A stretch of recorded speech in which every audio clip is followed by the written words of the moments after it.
We all rely on farmers and ranchers, but farming is riskier than other businesses out there. Crop insurance helps farmers manage their risk. With crop insurance, farmers put skin in the game by paying premiums and shouldering deductibles. That keeps taxpayers from having to pick up the whole bill every time disaster strikes. Today, about 90% of U.S. farmland is insured, providing $100 billion in protection to more than 130 different kinds of crops. It's a testament to the program's success.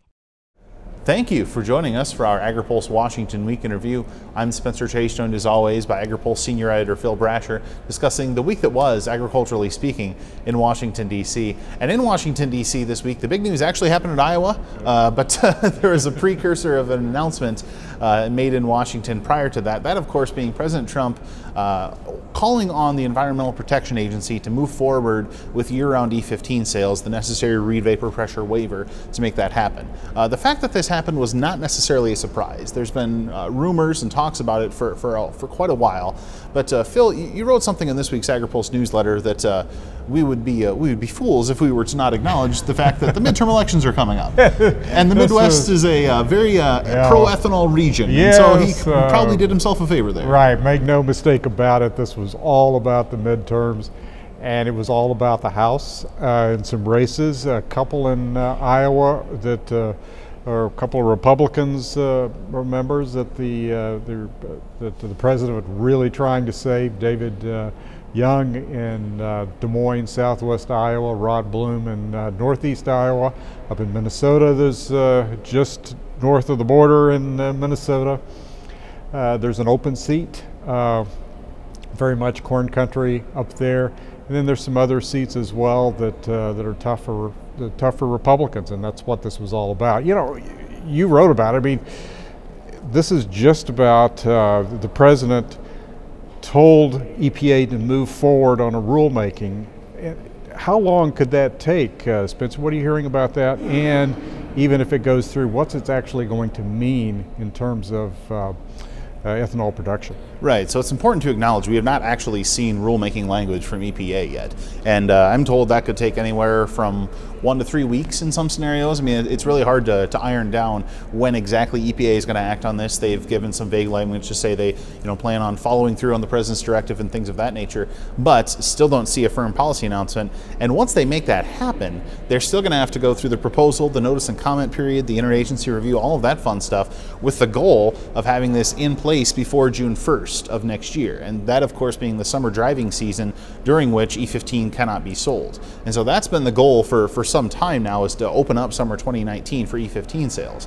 What this is actually going to mean for the ethanol market still kind of remains to be seen. There's some folks that are a little more bullish than others, some folks that are a little more bearish than others, some people that are talking about corn instead of animals in their market analysts. But the thing to keep in mind is most of the gasoline already sold in the United States is E10. And so now they're going to move some of that E10 into E15. There will be an increase. I mean, I don't think anyone would dispute that. It's how much of an increase there's going to be and what that's going to mean in the grand scheme of ethanol demand, RIN prices, and all kinds of other fun stuff. Because, of course, the president did also order EPA to work on some transparency measures within the renewable identification number markets to add some transparency to that. And so really this week we saw the president call on the EPA to call on things. Didn't actually see real hard policy news. We're waiting on that here in the coming weeks down the line. It's also important to put this in the context of some other things that the president is doing that also have implications on the election. One of the biggest ones was the agreement that he announced a couple of weeks ago now with Canada, the U.S.-Mexico-Canada agreement, as it's now being called, USMCA.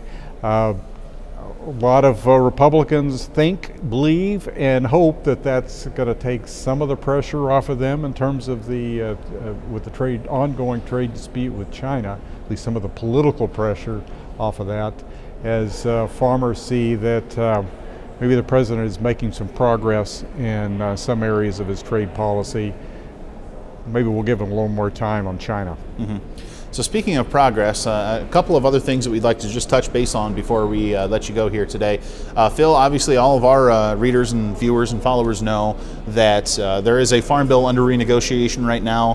Didn't see a ton of news on the public front, but what can you tell us about behind the scenes negotiations here this week and really into last week on the farm bill? I had a chance to talk a couple of times this week with Pat Roberts, who's chairman of the conference committee formally, also chairman, of course, of Senate Agriculture Committee, and he says that he insists that they are making some progress. They're not the four principals negotiators are not meeting together. The House is out of session this month until after the election. However, staff from both the House and Senate Agriculture Committee are meeting.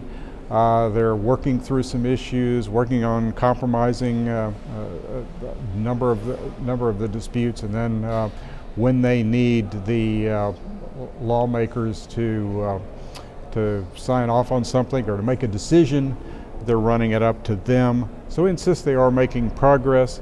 However, the biggest disputes, and that's over food stamps, work requirements, and over the commodity title, for example, they're not settled yet.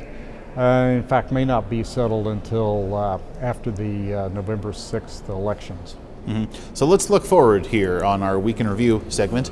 You mentioned the elections coming up. Depending on how those elections go, it could shape a pretty interesting November and December here in Washington, as they need to look for ways to, one, either pass a new farm bill or extend the current one, need to also fund the government, and basically, long story short, December is looking like it could be very, very interesting in this town. It could, and it's all over the president's insistence for funding a border wall. And Republican leaders are now talking about how they want to do that. Of course, that they want that message going out to the Republican base ahead of the midterm elections that they're committed to doing this.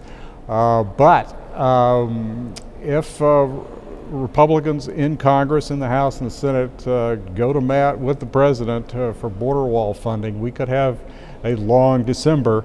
The government is currently funded through December the 7th, and there are a number of the departments that will be out of money after December 7th if Congress doesn't do something. That happens to be USDA, FDA, the Interior Department, or among EPA, or among those agencies. The departments don't have their budgets yet.